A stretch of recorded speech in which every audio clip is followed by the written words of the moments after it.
हमारे और हमारे परिवार की रक्षा किया जाए। यह लोग हमारे ऊपर कभी भी प्राण घातक या खबरदार, हम दलित वोटों को नाराज नहीं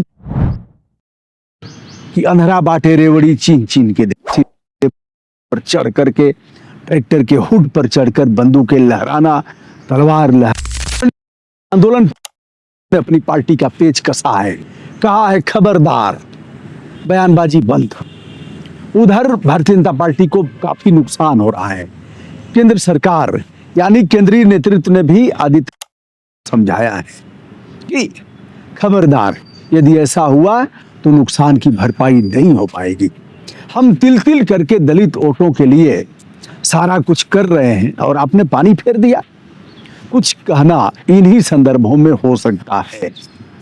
वैसे अम्बेडकर की जयंती 12-13 दिनों की भारतीय जनता पार्टी मना रही है, जिसमें पूर्व डीजीपी ब्रिजलाल, असीम अरुण जो मिनिस्टर हैं, पहले अभी पुलिस के बड़े अधिकारी थे, पुलिस आयुक्त थे, बेबी रानी से लेकर के तमाम लोग लगे हुए हैं।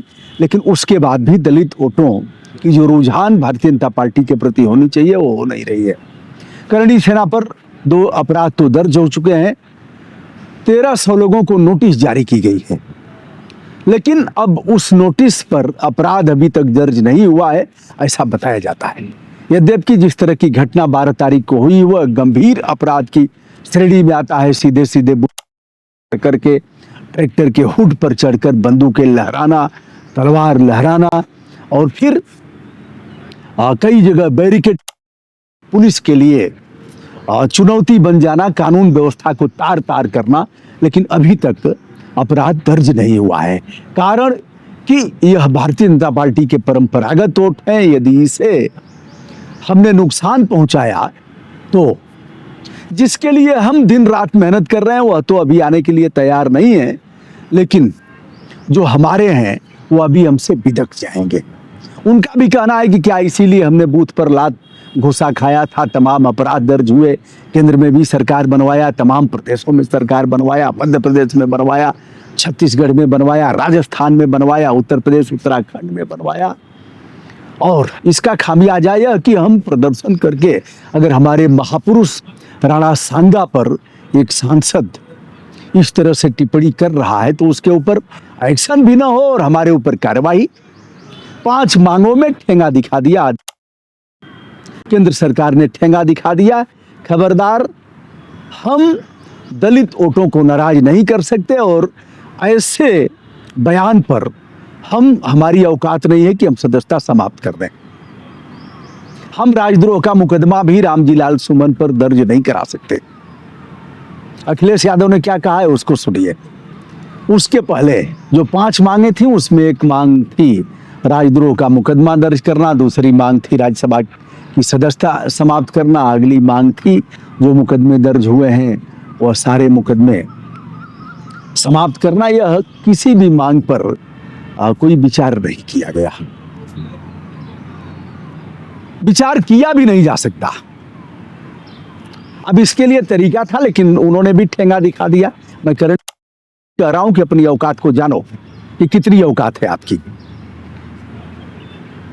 धनखड़ साहब जो राज्यसभा के सभापति हैं, उपराष्ट्रपति हैं, वह रामजी लाल सुमन के इस बयान पर उन्हें सदन से बाहर कर सकते थे, कड़ी डांट फटकार लगा सकते थे कि इस तरह से सदन की मर्यादा को आप तार तार नहीं कर सकते। ऐसा कुछ नहीं हुआ है। निलंबित तो कर ही सकते थे, सदन से बाहर कर सकते थे। और जहां तक सदस्यता समाप्त करने का सवाल है, बहुमत में है, उसकी भी संवैधानिक प्रक्रिया है, लेकिन वह भी नहीं करेंगे। कारण कि दलित वोटों को जिस तरह से हम साध रहे हैं, उनको अपने तरफ ले आने का प्रयास कर रहे हैं, वह दलित वोट हमारी तरफ नहीं आएंगे। अब यादव ने क्या कहा? अखिलेश यादव ने इस मामले में अपने कार्यकर्ताओं से कहा है, लोग जानना चाहते हैं कि इतिहास में क्या लिखा है, लोग उसके तह तक जाना चाहते हैं, लेकिन जो इतिहास अच्छा रास्ता न दिखा सके, जिस इतिहास से पॉजिटिव रास्ते न बन सके, उस इतिहास पर चलने की कोई जरूरत नहीं है। जो इतिहास सकारात्मक दिशा न दे सके। कुल मिलाकर के अखिलेश यादव कल सुमन के घर जा रहे हैं और इस मामले को लेकर के तमाम कार्यकर्ताओं को जाने की उम्मीद थी। जिस तरह से 12 तारीख को करणी सेना ने वहां जबरदस्त कई लाखों जमा थी, प्रदर्शन किया था, यह कह करके गए हैं कि आज तो हम चले जा रहे हैं, लेकिन कहने का भावार्थ यही रहा होगा संदर्भ कि बकरे की माँ कब तक खैर मनाएगी। उधर रामजीलाल सुमन ने कहा कि मैंने जो कहा है वह कहा है, जो कह दिया सो कह दिया, बार बार उसको दोहराने की जरूरत नहीं है। यानी हम किसी भी तरह माफी मांगने के लिए तैयार नहीं। करणी सेना फिर आएगी, यदि हमला करती है रामजीलाल सुमन पर, फिर से जैसे कि उनके आवास पर तोड़फोड़ की गई, तमाम गाड़ियों को क्षतिग्रस्त किया गया, शीशे तोड़े गए और फिर कुर्सियां तोड़ी गई। अब ऐसी घटना, क्योंकि भारी फोर्स लगी हुई है, 1000 फोर्स तो उस दिन ही लगी थी, आगे और भी अभी लगातार लगी हुई है। रामजीलाल सुमन ने राज्यसभा के सभापति जी से भी गुहार लगाया और कहा, हुजूर हमारे और हमारे परिवार की रक्षा किया जाए, यह लोग हमारे ऊपर कभी भी प्राण घातक हमला कर सकते हैं। दोस्तों, बात यही नहीं है। इधर अगर भारतीय जनता पार्टी की बात को माना जाए तो इनके तमाम जो दलित वर्ग के लोग हैं वह भी इस बात से नाराज हैं। जो भी इनके दलित नेता हैं, एक तो दलित नेताओं को लगाया गया है डॉक्टर भीमराव अंबेडकर की जयंती जो लगातार 12-13 दिन की मनाई जा रही है, दूसरी तरफ समाजवादी पार्टी को नुकसान जो हो रहा है उसके बारे में हम बात करेंगे। समाजवादी पार्टी के जो तमाम राजपूत बिरादरी के सांसद, विधायक और पदाधिकारी हैं वह भी दबाव बना रहे हैं, कह रहे हैं कि राष्ट्रीय अध्यक्ष जी, दलित वोट तो हमारे पाले में नहीं आएंगे, लेकिन हम तो आपके साथ मजबूती से खड़े हैं, हमारा भी नुकसान हो रहा है, हमसे भी पूछा जा रहा है।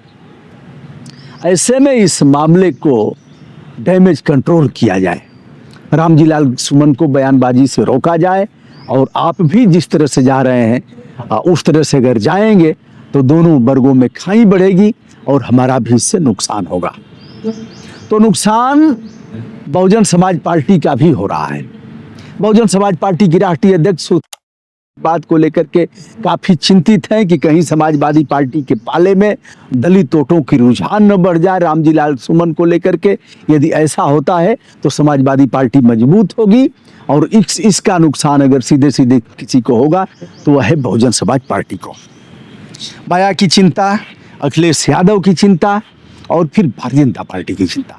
तो हमें नहीं लग रहा है कि मामला आगे बढ़ेगा, लेकिन जिस तरह से आदित्यनाथ योगी ने 12 तारीख को जो लाखों की भीड़ जुटी और बैरिकेटिंग, पुलिस के साथ झड़प हुई, तलवारें लहराया, कुछ जगह बंदूकें भी लहराते हुए देखी गई, यह एक बड़े अपराध की श्रेणी में आता है। इस पर बाबा खामोश हैं क्योंकि वही रेवड़ी वाला सवाल है। हम बाबा को वह तो नहीं कह सकते, जैसे कहावत है कि अंधरा बांटे रेवड़ी चीन चीन के दे, अंधरा भी नहीं कहा जा सकता, क्षमा करिएगा, लेकिन ऐसे बांटे रेवड़ी चीन चीन के दे। तो बाबा का भी जो बुलडोजर चलता है वह पहचान पहचान करके चलेगा। इस मामले में बाबा के पास भी दम नहीं है कि बुलडोजर चला सकें। बाबा लोक शासक हैं, लोक शासक का दायित्व है कि बगैर किसी भेदभाव के वह एक्शन ले, समदर्शी भावना का सूत्रपात करे। लेकिन बाबा तो बाबा हैं, बाबा भी संकुचित सीमाओं में जकड़े हुए लोगों में शामिल हैं, उससे उबर नहीं पा रहे हैं और उबरेंगे तो इधर भी नुकसान होगा उधर भी नुकसान होगा। लेकिन बाबा अगर राजधर्म का पालन करेंगे तो न इधर नुकसान होगा न उधर नुकसान होगा। लेकिन बाबा राजधर्म का पालन करते हुए दिखाई नहीं दे रहे हैं। अखिलेश यादव ने मिर्जा हुसैन के भी बात पर उनको लगा है, चोट लगी है। जोधाबाई को लेकर के लगातार जो सोशल मीडिया पर कहा जा रहा है कि अकबर की बीबी थी और जोधाबाई कौन थी, इसे लेकर के जोधाबाई के बच्चों का नाम लेकर के बताया जा रहा है। जुड़वा बच्चे मिर्जा हसन और मिर्जा हुसैन थे, हसन हुसैन थे और बाद में सलीम जिसे जहांगीर के नाम से जाना गया।